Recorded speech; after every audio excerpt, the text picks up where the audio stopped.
Rádio Rio de Janeiro passa a apresentar o programa Estudo das Obras de André Luiz. Vamos refletir sobre o livro Os Mensageiros. Produção e apresentação, Marco Antônio e Tereza Cristina.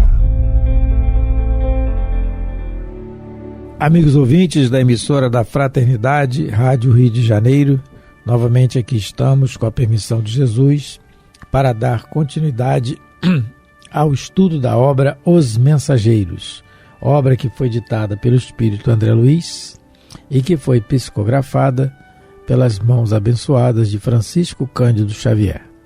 Olá, caros ouvintes. Então vamos recomeçar o nosso estudo do capítulo 14, Preparativos.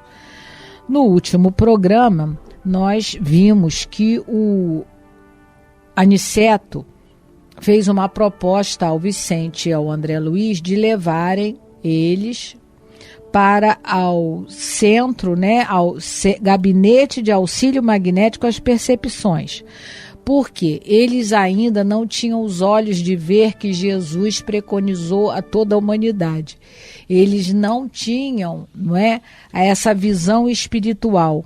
Eles apenas conseguiam ver os efeitos das situações, os desfechos dos acontecimentos. Eles não conseguiam remontar as causas. Então, o Aniceto levou-os lá nesse gabinete, vai levá-los, ele está descrevendo aqui, vai descrever para a gente lá o que vai acontecer, que para que essa visão fosse dilatada. E aí nós lemos no Livro dos Espíritos, a partir da pergunta 237 até a 248, sobre as percepções, sensações dos espíritos.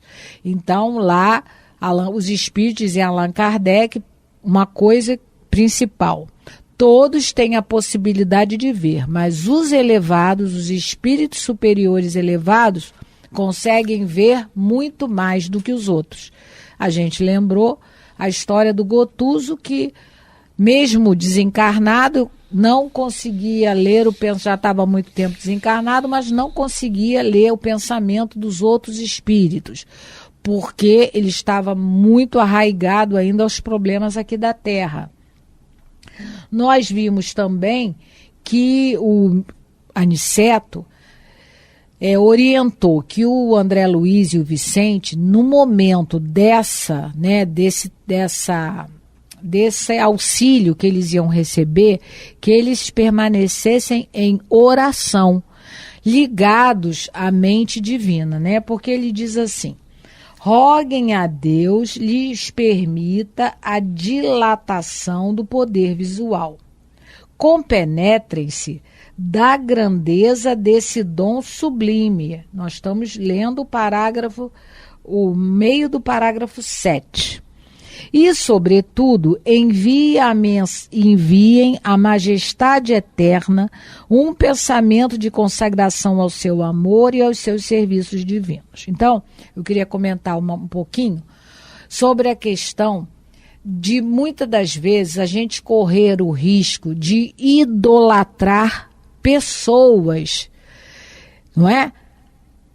Já diz o mandamento, lá de Moisés, que a gente pode adorar a Deus, que a gente deve adorar a Deus, a mais ninguém.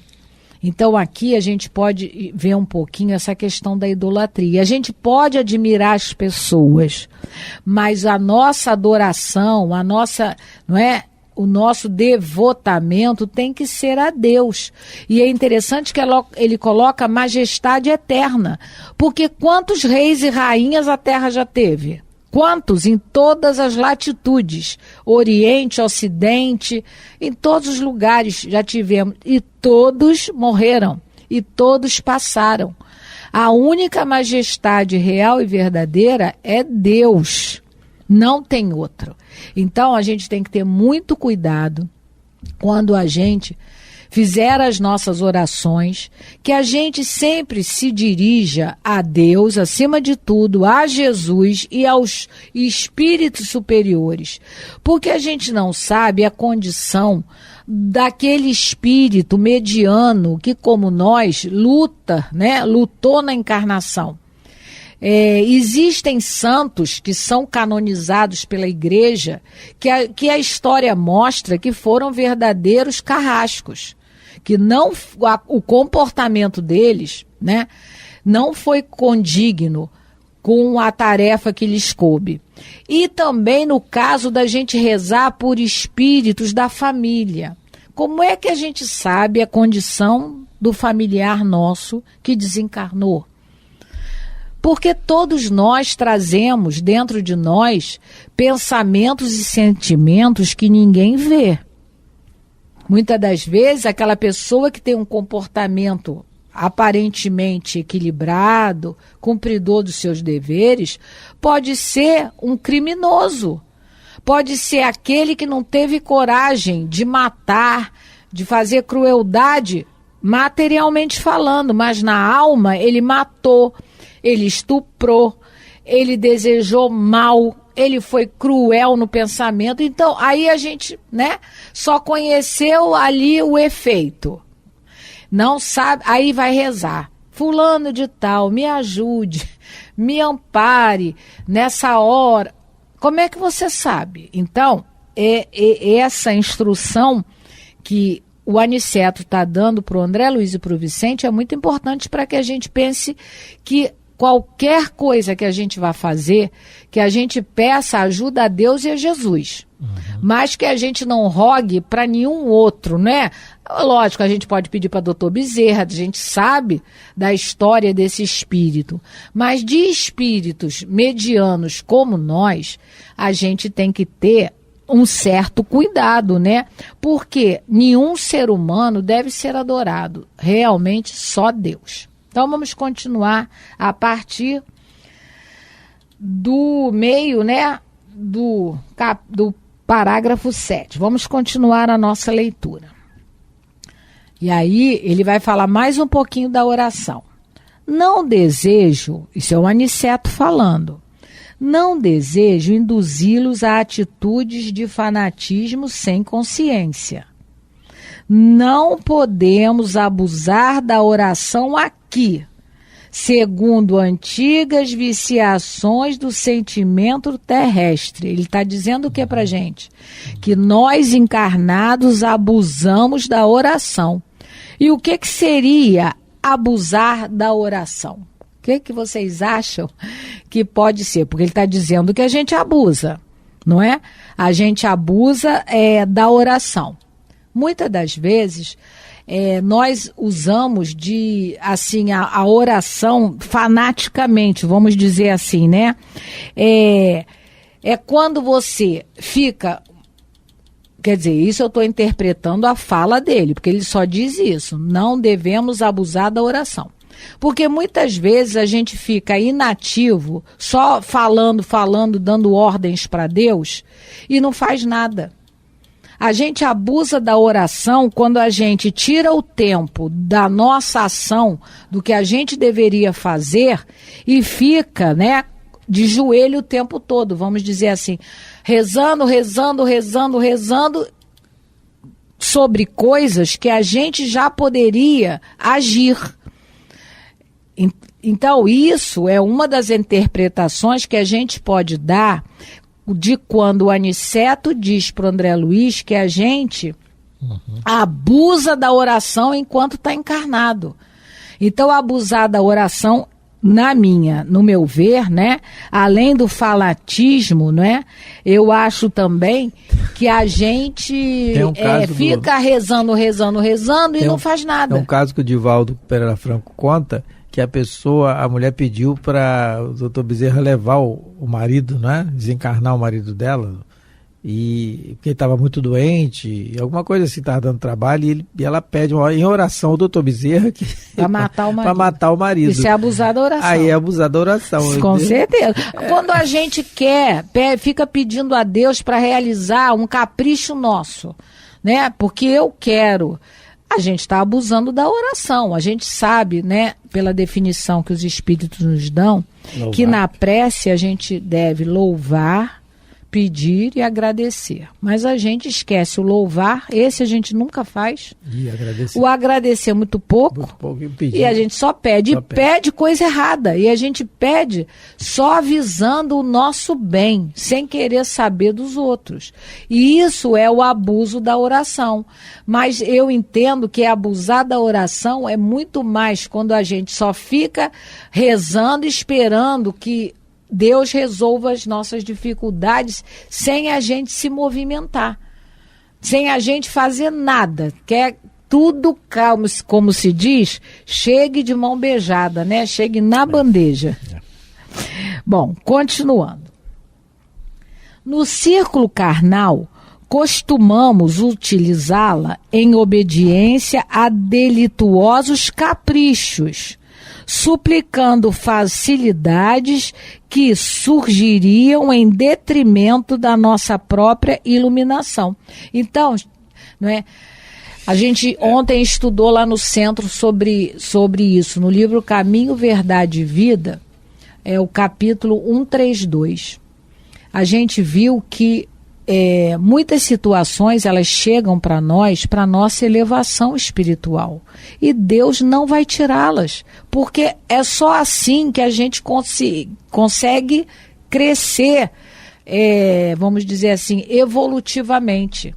Então não adianta, porque se Deus achar que é para o nosso bem, que é para nosso crescimento espiritual, para nossa iluminação, não adianta a gente pedir, chorar, bater pé, rezar, né, 500 mil vezes, que isso não vai se modificar. A gente tem que começar a entender isso.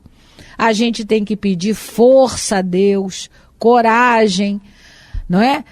Calma, para a gente lidar com as situações que nos chegam. A gente pede ajuda, né? Você está no emprego, você está no trabalho, quer se elevar de nível, né? No seu trabalho, de posto, é natural, é lógico.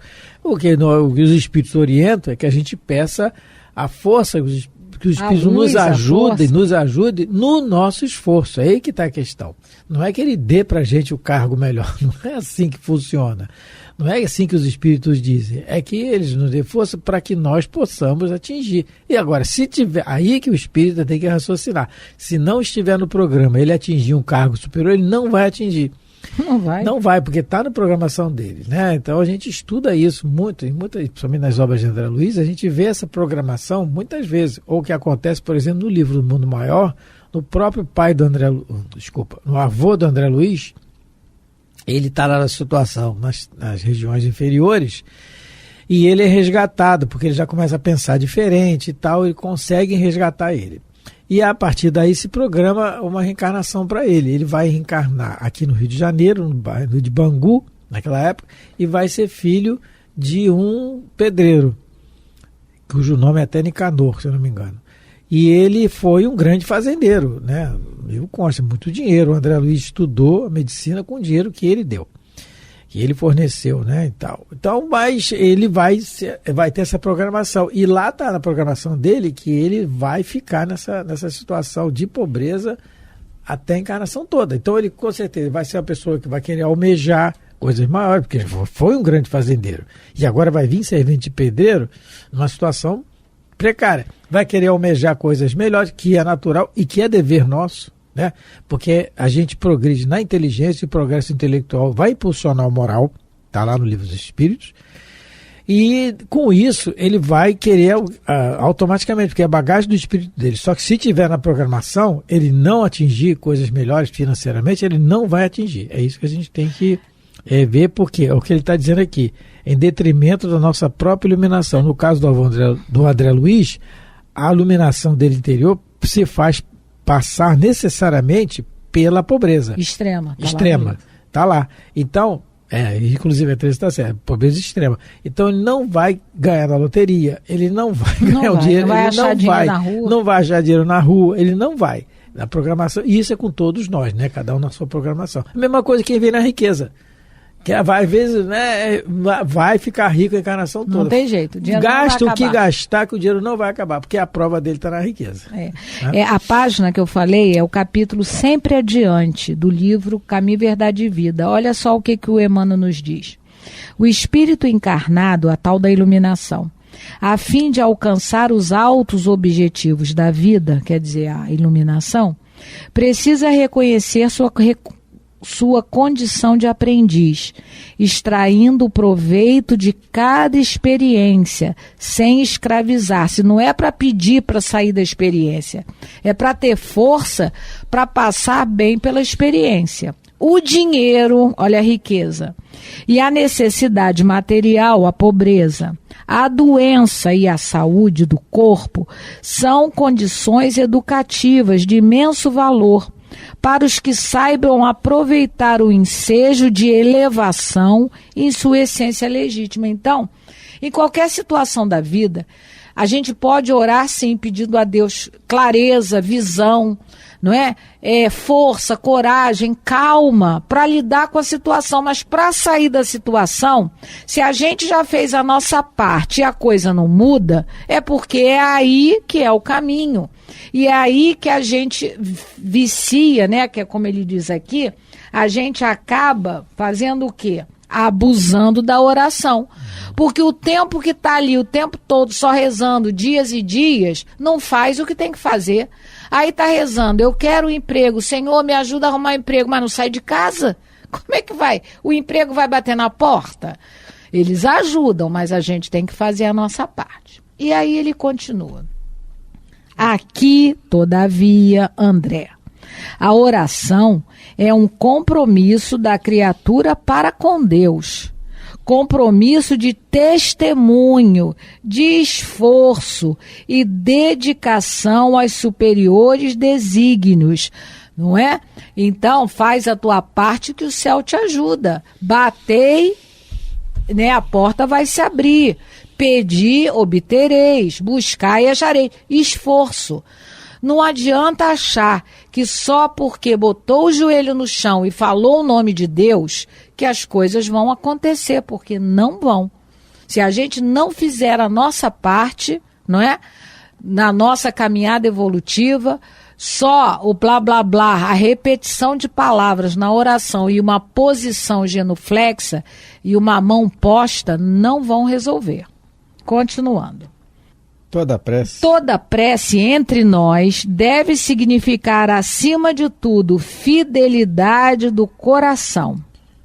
Quem ora, em nossa condição espiritual, sintoniza a mente com as esferas mais altas e novas luzes se lhe abrilhantam os caminhos. Quer dizer, as ideias chegam. Quando a gente sempre tem que raciocinar, que os espíritos pedem, que na questão da nuvem de testemunhas que é ao nosso redor, como diz o apóstolo Paulo, né?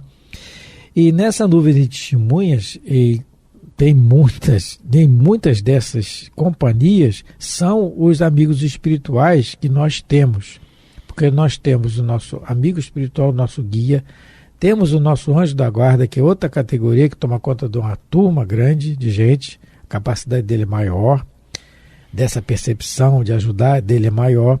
E temos também aqueles que não são inferiores, são inferiores, mas não são maus, mas nos acompanham. E temos a companhia daqueles que são amigos daqueles que nós ajudamos muitas vezes. Não é? Então nós temos essas companhias boas em torno de nós. Estou falando das boas.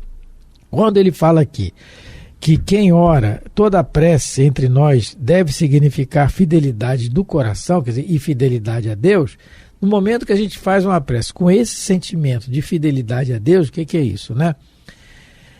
É reconhecer os próprios erros, né? Começa por aí. Reconhecer os próprios erros, a partir desse reconhecimento procurar se melhorar.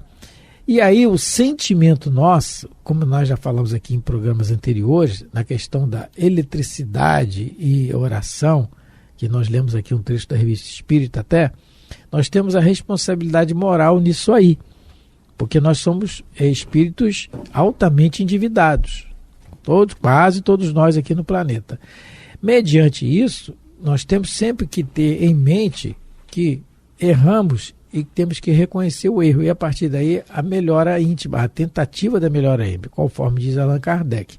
Reconhece o verdadeiro espírita e o verdadeiro cristão, que é a mesma coisa, pelo reconhecimento do erro que fez e por a tentativa melhora do que foi ontem para amanhã, quer dizer, a cada dia melhorar um pouco. Nessa tentativa de melhorar um pouco, de nós sai essa radiação positiva, vamos dizer assim, né? Essas radiações que vão sintonizar com esses amigos espirituais que nós falamos. É essa a vantagem da oração. É isso que o Aniceto está pedindo aqui para o André Luiz e para o Vicente. Pô, vocês vão receber um auxílio magnético para perceber, para ter percepção do que os outros estão pensando, do comportamento dos outros. Vamos utilizar isso para o bem. Só que para nós utilizarmos alguma coisa para o bem, no nosso nível evolutivo, que é o do André Luiz e do Vicente aqui, que não são espíritos superiores, vamos lembrar sempre isso, nós precisamos da ajuda dos bons espíritos. E a ajuda dos bons espíritos, ela vem mediante a mudança do nosso pensamento, do nosso comportamento. A gente não tem que ser santo agora, quem dera. Eles não vão esperar estudar nós agora, senão não vai ter auxílio nenhum. Mas é o esforço, esse esforço do pensamento do bem, esforço diário, que aí a gente vai trazer para nós a companhia deles. E sem a companhia dos bons espíritos, nós não fazemos nada de bom. Não fazemos, não temos condição ainda. O Emmanuel, ele tem uma frase que ele diz assim: a providência divina não pode descer para errar conosco. O que ele quer dizer com isso? Que nós, na oração, devemos subir a Deus e não querer que Deus desça até nós. É nós que temos que nos elevar pelo pensamento, pelo sentimento, para entrar em conexão com as esferas superiores. Não eles baixarem para satisfazer os nossos caprichos. Nós temos que subir. É muito bonito isso que o Emmanuel coloca, que a providência divina não pode descer para errar conosco. Porque, como o Marco deu aquele exemplo lá que o Divaldo conta, que a moça chegou, o doutor Bezerra, para pedir para matar o marido. Tem outro caso também, que eu acho que é o Raul que conta, que também o moço queria separar da esposa mas ele gostava dela e não queria que ela sofresse. Aí ele fala para o doutor Bezerra: o senhor não acha que de repente ela poderia desencarnar agora e voltar como minha filha? E aí parece que o doutor Bezerra teria orientado a ele. Eu posso também levar você, não é? Porque ele quer matar a esposa. Não, eu levo você e depois você volta, né, na próxima encarnação para ficar com essa pessoa que você quer ficar. Porque é isso, a gente abusa da oração. A gente pede assim: deixa, Senhor Jesus, eu quero ganhar na Mega Sena. Não precisa ser sozinho, não, mas eu quero ganhar na Mega Sena, que eu vou ajudar todos os pobres. Será? Aí o espírito olha assim: meu filho, gente, porque é aquilo, gente, que o espírito tem, a visão que a gente falou aqui anteriormente. Eles têm a visão macro. Os espíritos superiores, eles sabem do nosso passado e sabem a tendência do nosso futuro. O que a gente vai fazer? Eles sabem. Joana de Anjos, no livro Vida Feliz, diz assim, através de Divaldo: Deus conhece o teu destino e comanda a tua vida. Então, sabe a inteligência suprema do universo. E os espíritos muito superiores, né, como a gente brinca que é a diretoria, que tem afinidade lá com a inteligência suprema, que é Deus, eles sabem do que vai dar. Então, a gente pede: deixa eu ganhar na Mega Sena. Meu filho, deixa isso fica quieto, porque você já teve muito dinheiro no passado e você vai fazer besteira de novo, você vai desencarnar do mesmo jeito e vai continuar ruim. Então, deixa quieto. O melhor para você é essa situação que você está. Não quer dizer, isso não significa que nós devemos ter comodismo, não é nada disso. O esforço nosso tem que ser contínuo, sempre. Da luta pela saúde, pelo bem-estar, pelo desenvolvimento, né? Da inteligência, pelo conforto. Isso é necessário. Isso é o progresso intelectual que os espíritos dizem lá na questão do Livro dos Espíritos, 779, se eu não me engano. No próximo 780. Programa vamos falar mais um pouquinho sobre a oração, não é? Porque o Aniceto está dando a importância capital da oração. Terminamos o nosso estudo de hoje. Estamos estudando o capítulo 14 do livro Os Mensageiros. Muita paz de Jesus a todos. Deus os abençoe. Fiquem com Deus. Você ouviu pela Rádio Rio de Janeiro o programa Estudo das Obras de André Luiz, com o livro Os Mensageiros. Produção e apresentação Marco Antônio e Tereza Cristina.